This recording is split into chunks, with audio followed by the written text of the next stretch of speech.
को डिटेक्ट कर रही थी कि तभी उन्हें समुद्र का लेवल धीरे धीरे ऊपर की तरफ उठता हुआ दिखाई देता है, जिसे देख टीम काफी हैरान रह जाती है। वहीं जूलिया के स्कैनर्स भी अब गलत रीडिंग बताने लगते हैं और कैंप के आसपास की बर्फ टूटना शुरू हो जाती है। ये देख ऑस्कर जूलिया के पास आकर उसे जल्दी से यहाँ से चलने के लिए कहता है, क्योंकि उनके पास अब ज्यादा टाइम नहीं बचा था। लेकिन जूलिया जाने से पहले अपना एक्सपेरिमेंट पूरा करना चाहती थी। बिगड़ते मौसम को देख वो ऑस्कर की बात मानकर उसकी स्नोमोबाइल पर बैठ जाती है और दोनों यहाँ से निकलने लगते हैं। पर बर्फ का टूटना उनकी सोच से भी ज्यादा तेज था। इधर सबमरीन में अब टीम को पता चलता है कि जो आवाजें उन्हें सुनाई दे रही थीं, वो असल में समुद्र की लहरों की नहीं बल्कि किसी बायोलॉजिकल चीज की है, यानी समुद्र में कोई जिंदा जीव मौजूद है। इससे पहले कि टीम कुछ और समझ पाती, अचानक एक विशाल क्रीचर उनकी सबमरीन से टकरा जाता है और सारे इमरजेंसी अलार्म बजना शुरू हो जाते हैं। टीम को ऐसा महसूस होता है जैसे उनकी सबमरीन को क्रीचर ने पकड़ लिया है और वो उसे बेहद तेजी के साथ नीचे खींच रहा है। वहीं दूसरी तरफ हम जूलिया और ऑस्कर को देखते हैं, जो किसी तरह अपनी जान बचाकर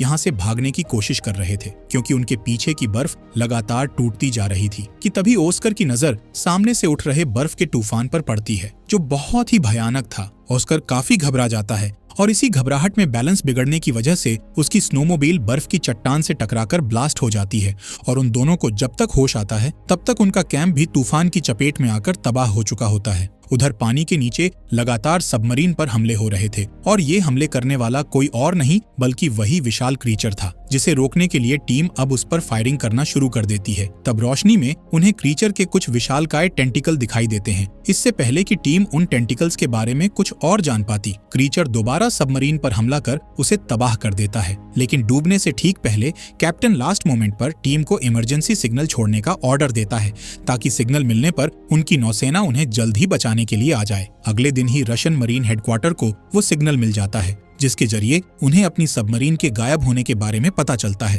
ये खबर सुनते ही ऑफिसर्स के पैरों तले जमीन खिसक जाती है, क्योंकि उस सबमरीन में बहुत ही पावरफुल हथियार थे। इसलिए अब ऑफिसर्स एक रेस्क्यू टीम को इन हथियारों को वापस लाने का ऑर्डर देते हैं और इस टीम का लीडर बनाते हैं विक्टर को, जो असल में गायब हुई सबमरीन के कैप्टन का भाई था। इसलिए जब विक्टर की माँ को पता चलता है कि वो हथियार को वापस लाने के लिए मिशन पर जा रहा है, तो वो पहले तो काफी परेशान होती है, लेकिन फिर विक्टर को गुड लक के तौर पर उसके पिता की घड़ी देती है, जो अब इस दुनिया में नहीं थे। विक्टर उस घड़ी को लेकर मिशन पर जाने के लिए घर से निकल जाता है, जहां उसकी मुलाकात उसके पिता के पुराने दोस्त एडमिरल ओलाशांस्की से होती है, जो थोड़े गुस्सैल व्यवहार के थे और उन्हें भी हेडक्वार्टर की तरफ से इस मिशन का हिस्सा बनाया गया था। अब विक्टर जैसे ही सबमरीन में एंटर करता है तो यहाँ क्रू के कई मेंबर्स उससे शिकायत करते हुए कहते हैं कि ऐसा भी क्या हो गया, जिसके चलते उन्हें छुट्टियां खत्म होने से पहले ही बुला लिया गया। ये सुन विक्टर अभी उन्हें कुछ नहीं बताता। इसके बाद हम जूलिया और ऑस्कर को देखते हैं, जो उस बर्फीले तूफान में इधर उधर भटक रहे थे और अब उनकी हिम्मत भी पूरी तरह से टूट चुकी थी,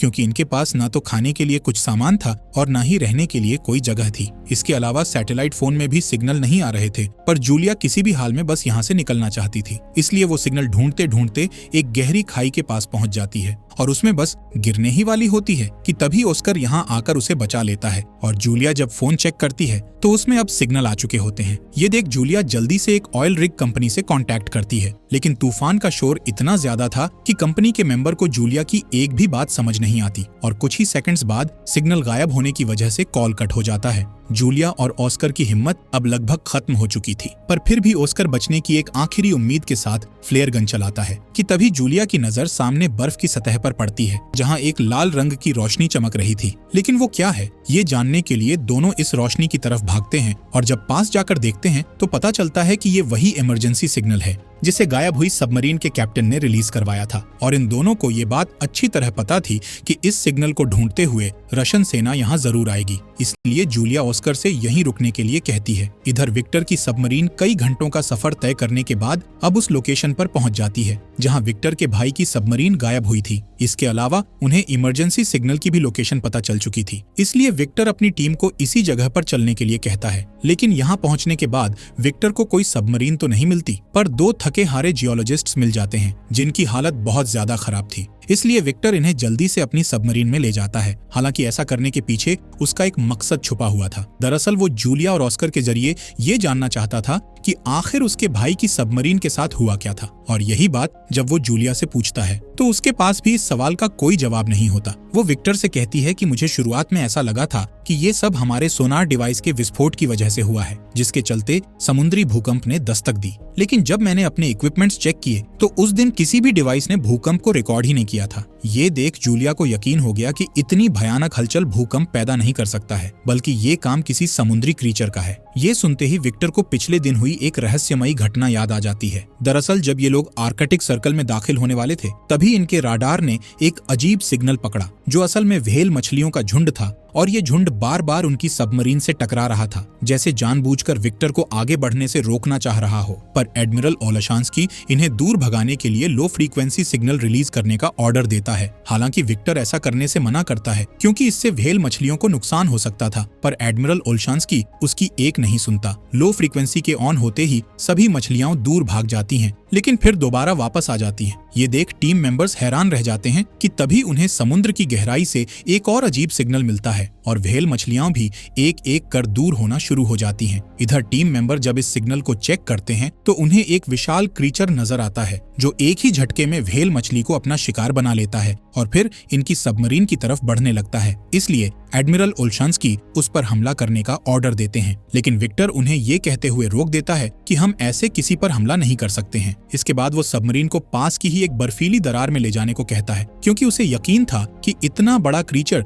इस तंग दरार में नहीं घुस पाएगा। और होता भी ऐसा ही है। विक्टर की टीम उसकी बात मानकर सबमरीन को समुद्र की गहराई में छुपा देती है, जिसे क्रीचर देख नहीं पाता और थक हार कर यहाँ से चला जाता है। इस तरह विक्टर के एक फैसले ने आज सबकी जान बचा ली थी। वहीं विक्टर ने जब जूलिया की कहानी सुनी तो वो समझ गया कि यही वो क्रीचर है जिसने बर्फ को तोड़कर उनकी पहली सबमरीन को तबाह किया था। अब जूलिया, जो कि एक स्वीडिश नागरिक है, वो बचपन से ही समुद्री राक्षसों पर विश्वास करती आई थी, इसलिए वो अब इस भयानक खेल में शामिल नहीं होना चाहती थी। वो विक्टर से गुजारिश करते हुए कहती है कि तुम मुझे और ऑस्कर को उसी ऑयल रिग कंपनी में छोड़ आओ जहां मैंने कांटेक्ट किया था, क्योंकि मुझे ऐसा लगता है कि ये क्रीचर वहां नहीं पहुंच पाएगा। जूलिया की बात सुनकर जब विक्टर कंपनी की लोकेशन चेक करता है तो पता चलता है कि वो यहाँ से ज्यादा दूर नहीं है, इसलिए वो इन दोनों को वहां छोड़ने के लिए निकल पड़ता है। लेकिन रास्ते में एक बार फिर टीम अपनी स्क्रीन पर उसी अजीब सिग्नल को नोटिस करती है, पर ये नहीं देख पाती कि वो क्रीचर अब मिट्टी के नीचे से धीरे धीरे उनकी तरफ बढ़ रहा है। जैसे ही ये लोग रिग कंपनी के करीब पहुंचकर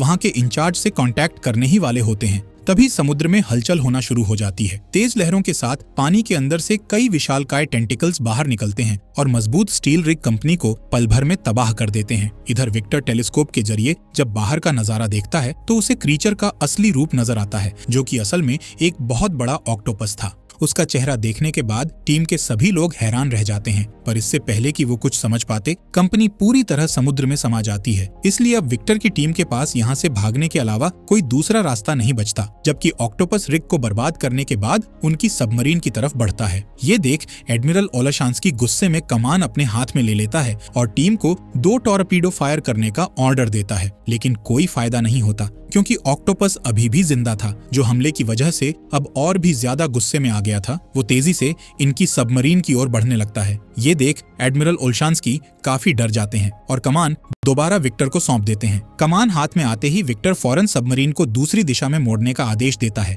इस तरह ये ऑक्टोपस के हमले से तो बच जाते हैं, लेकिन एक टेंटिकल इनकी सबमरीन से टकरा जाता है, जिस वजह से सबमरीन के पार्ट्स डैमेज हो जाते हैं और वो समुद्र में डूबने लगती है। इसके बाद हम देखते हैं कि ऑक्टोपस ने इन पर दोबारा हमला कर दिया है, जिसके चलते अब टॉर्पीडो रूम में भी आग लग गई है और फिर उसमें करीब 7 लोग फंस जाते हैं कि तभी ऑक्टोपस एक और हमला कर सबमरीन को नीचे डुबाने की कोशिश करने लगता है और इन्हें चारों तरफ से घेर लेता है। ये देख विक्टर सभी टीम मेंबर्स को साइलेंट मोड में रहने के लिए कहता है, क्योंकि समुद्री जीव अक्सर आवाज से अट्रैक्ट होते हैं। इसलिए विक्टर सभी को शांत रहने का ऑर्डर देता है और आग बुझाने के काम को भी रुकवा देता है, जिस वजह से टॉर्पीडो रूम में कार्बन मोनोऑक्साइड बढ़ने लगती है। लेकिन विक्टर का प्लान कामयाब हो जाता है। क्रैकन को जब कोई आवाज सुनाई नहीं देती तो वो वहां से चला जाता है और उसके जाते ही टॉर्पीडो रूम में से घायल लोगों को बाहर निकालकर उनका इलाज शुरू किया जाता है, जिसमें ऑस्कर और जूलिया भी विक्टर की हेल्प करते हैं और क्रू का भरोसा जीत लेते हैं। बाद में जूलिया विक्टर को क्रैकन के बारे में बताते हुए कहती है कि कहानियों के अनुसार क्रैकन सालों तक सोते हैं,